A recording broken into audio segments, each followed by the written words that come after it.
अब्दुल्ला सालिम कमर साहब को टिकट नहीं मिला है तो इसका पछतावा मुझे भी है, लेकिन फिर भी लोगों को जो है अपना वोट बर्बाद इधर उधर अफरा तफरी करने की ज़रूरत नहीं है। जो भी कैंडिडेट है एमआईएम से उनको ही वोट करें और एमआईएम को ही कामयाब करें। जो शहनवाज है हाँ। तो वो इंसान क्या किया, इन तीनों को लेकर के दूसरे पार्टी में यानी आरजेडी में ज्वाइन हो गया।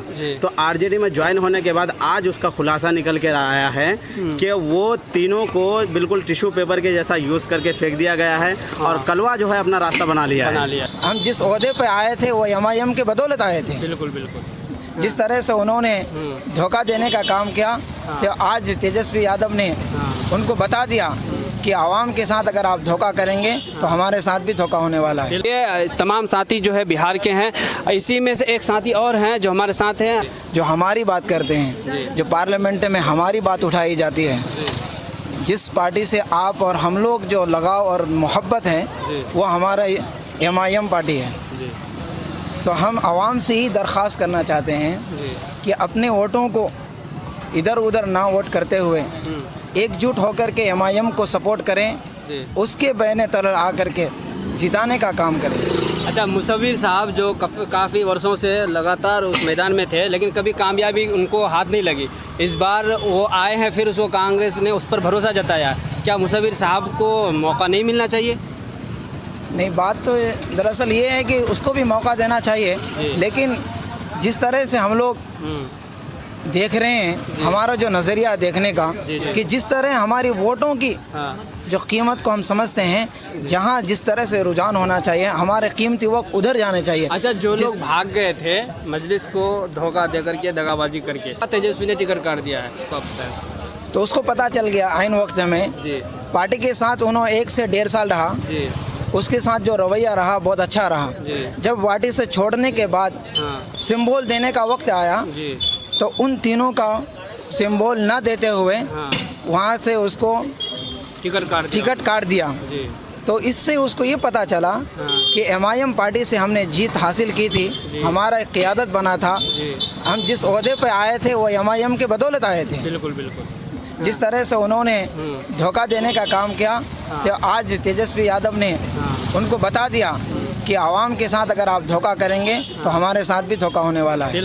पसंद इसलिए करते हैं कि वो कॉन्स्टिट्यूशन के ख़िलाफ़ नहीं जाती, ठीक है, हर बात उनकी जो है संविधान के मुताबिक होती है, इसलिए हम उनका सपोर्ट करते हैं। अगर कोई और जो मज़ाहिब हैं, हिंदू है, क्रिश्चियन है, जो भी है, अगर इन मज़ाहिब से भी कोई पार्टी ऐसी आती है तो हम उनका भी सपोर्ट करेंगे। इसलिए हम सपोर्ट नहीं कर रहे हैं एमआईएम का कि वो मुसलमानों की पार्टी है, बल्कि इसलिए कर रहे हैं कि उनकी हर बात जो है वो कॉन्स्टिट्यूशन के मुताबिक होती है, इसलिए जो है एमआईएम को हम सपोर्ट करते हैं। बात ख़त्म है। मुफ्ती साहब, आपसे हम जानने की कोशिश करते हैं कि आप लोगों को क्या पैगाम देना चाहते हैं? मैं ये चाहता हूँ कि एक मुश्त होकर एमआईएम को वोट करे, वोट को मुंतशिर होने ना दे, वरना तो फिर ना कांग्रेस ही आएगी ना एमआईएम आएगी, बल्कि बीजेपी निकल जाएगी अगर वोट मुंतशिर हो गया तो। मुफ्ती साहब, आपका विधानसभा कौन सा है? हमारा बैसी विधानसभा है, गुलाम सरवर साहब। तो आप वहाँ के लोगों से ये अपील करते हैं कि एमआईएम को इत्तेहाद के साथ एमआईएम को वोट दीजिए? बिल्कुल बिल्कुल, वोट को मुंतशिर होना ना दे, मुंतशिर ना करें। अब हमारे एक और साथी है जो से हम जानने की कोशिश करते हैं कि भाई आप क्या कहना चाहते हैं बिहार चुनाव को लेकर के? देखिए, बिहार चुनाव के लेकर के जो मेरे पास नज़रिया था मैं वो तो आपको बयान कर दिया। रही बात हमारे जो पिछले विधानसभा चुनाव में हम एमआईएम को बहुत ही शौक़ के साथ जिताए थे और उसकी जीत की खुशी में हम जो पटाखे भी फोड़े थे और मिठाई भी बांटे थे।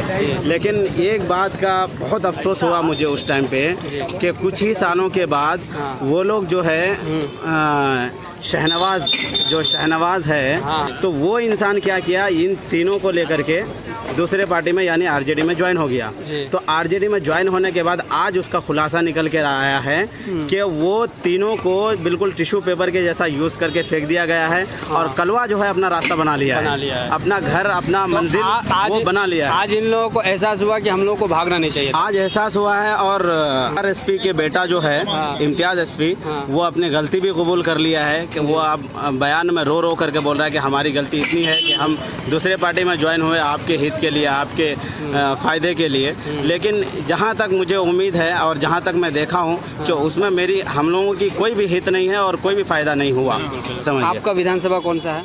मेरा तो अमोर विधानसभा है, जो मेन विधानसभा है। अमोर विधानसभा में काफ़ी लोग कैंडिडेट हैं, आपका पहला पसंद कौन है? मेरा तो अख्तरुल ईमान ही है। अख्तरुल ईमान ही आपका पसंद क्यों है?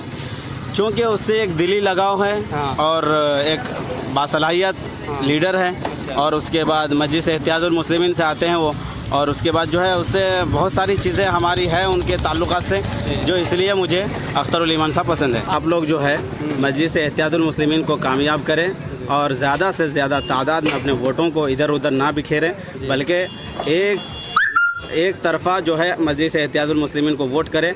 और मैं इस शेर के साथ अपनी बात को ख़त्म करता हूँ कि लफ्ज़ों से ना कर तू मजलिस इत्तेहादुल मुस्लिमीन के किरदार का फ़ैसला, लफ्ज़ों से ना कर तू मजलिस इत्तेहादुल मुस्लिमीन के किरदार का फ़ैसला, तेरा वजूद मिट जाएगा मजलिस इत्तेहादुल मुस्लिमीन की हकीकत ढूंढते ढूंढते।